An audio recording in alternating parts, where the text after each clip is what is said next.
एक बार नंदी ने पूछ लिया था भोलेनाथ जी से, तुम्हारे कंठ में विष भरा है, तकलीफ हो रही होगी, फिर भी इतने प्रेम से तुम सबसे कैसे मिल लेते हो? शिव कहते हैं अपने दर्द को, अपने दुख को किसी को कह भी दूंगा तो वो मेरा दुख थोड़ी ना आधा कर देगा। पत्नी पर आकर तुम चिड़चिड़ कर भी दोगे, घर पर अपनी धर्म पत्नी से तुम गुस्से में आकर बोल भी लोगे, तो क्या तुम्हारा टेंशन आता हो जाएगा? जम के बोलो रे भाई, हो जाएगा क्या? नहीं हो सकता। जब पत्नी को बोलने पर भी तुम्हारा टेंशन आधा नहीं हो सकता, भाई को बोलने पर भी तुम्हारा टेंशन आधा नहीं हो सकता, रिश्तेदारों को बोलने पर भी तुम्हारा टेंशन आधा नहीं हो सकता, तो तुम अपने टेंशन को जगत में क्यों कहो? कितना सुंदर का है। हो सके तो अपने अड़ोसी पड़ोसी को भी बोलना ये वाली बात। कौन सी? सोना घर से जाए, आभूषण घर से जाए चलेगा, कपड़े घर से जाएं चलेगा, बर्तन घर से जाएं चलेगा, पर घर की बात घर से जाए ये कभी नहीं चलेगा। चेन चली गई ना, चले जान दो। अंगूठी चली गई ना, चले जान दो। घर से कपड़े चले गए ना, चले जान दो। बर्तन चले गए ना, चले जान दो। घर से सामान चले गया, चले जान दो, पर घर की बात घर से कभी नहीं जाना चाहिए। क्यों? जब घर की बात बाहर चली जाती है तो फिर ये सारा घाटा तो अपनी जगह है। जब घर की बात घर से चली जाएगी, अंदर की बात बाहर चली जाएगी, तो वो घाटा लगेगा जो जिंदगी में कभी सह नहीं पाओगे। इसलिए धन गया जान दो, आभूषण गए जान दो, कपड़े गए जान दो, बर्तन गए जान दो, हाथ की घड़ी चली गई घर से कोई बात नहीं, पर घर की बात घर से निकल कर नहीं जाना चाहिए। घर की बात घर में रहना चाहिए। चिड़चिड़ करो, पर याद रखना तुम्हारे चिड़चिड़ करने से, तुम्हारे टेंशन बोलने से, देने से क्या तुम्हारा टेंशन आधा हो जाएगा? नहीं होगा। तुम्हारा डिप्रेशन आधा हो जाएगा? नहीं होगा। तुम दूसरे को टेंशन देकर करना क्या चाहते हो? इसलिए एक काम करो, बाहर शंकर जी जैसे हो जा।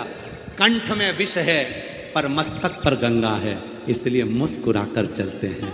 मेरे ओ घरदानी, कितना भी टेंशन हो, घर में आओ तो सिर पे गंगा लेकर आओ, भेजा ठंडा कर कर आओ, इतने मस्त होकर आओ कि कितना भी गुस्सा, कितना भी चिड़चिड़, कितना भी क्लेश, घर में आते से ही तुरंत आवाज लगाकर अपनी पत्नी को, क्यों आज तूने दाल बनाई क्या? वही जो पहले बनाई थी, बहुत शानदार बनी थी, वैसी बनाना तू। बच्चों के साथ इधर आओ रे, आओ मेरी गोदी में बैठो, इधर आओ, बच्चों के साथ गेम खेलो, थोड़ा एंजॉय करो, हंसी मजाक करो।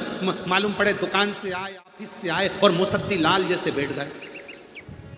पत्नी चाय लेकर आई तो चिल्ला ठंडी लेके आ गई, चिड़चिड़ कर रहे हो, जरा सा कुछ बोल दिया चिड़चिड़ कर रहा, बच्चा खेल रहा था उसमें चिड़चिड़ कर रहा, माँ ने कुछ बोल दिया चिड़चिड़ कर रहा, पापा ने कुछ बोल दिया चिड़चिड़ कर रहा। अरे भाई, घर में आया है ना, बाहर था ना, घर में आए हो ना, चेहरे पर स्माइल रखना। सारी समस्या का हल एक लोटा जल है। उसी तरह घर की सबसे बड़ी समस्या क्रोध का हल भी तुम्हारे चेहरे की मुस्कुराहट है। तुम मुस्कुराहट दोगे तो मुस्कुराहट मिलेगी, प्रसन्नता। भूल गए लोग, दुनिया भूल गई।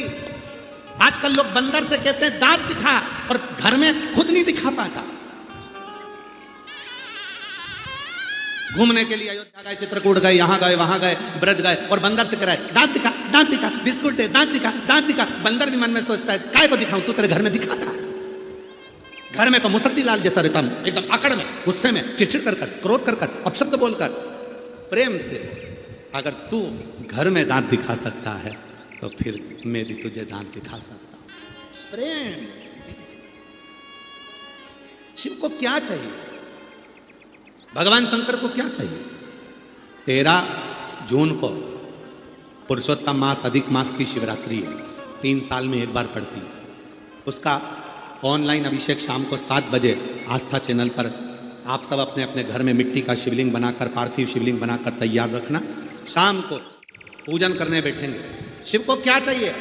पूरी पूजन की सामग्री आस्था चैनल पर कथा चालू होने से पहले चलती है, कथा विराम होने के बाद चलती है।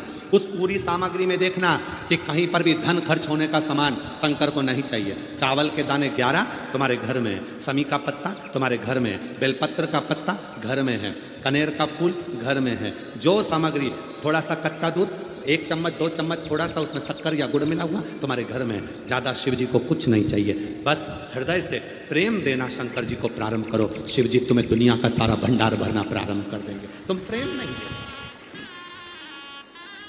तुम स्नेह नहीं दे पाए।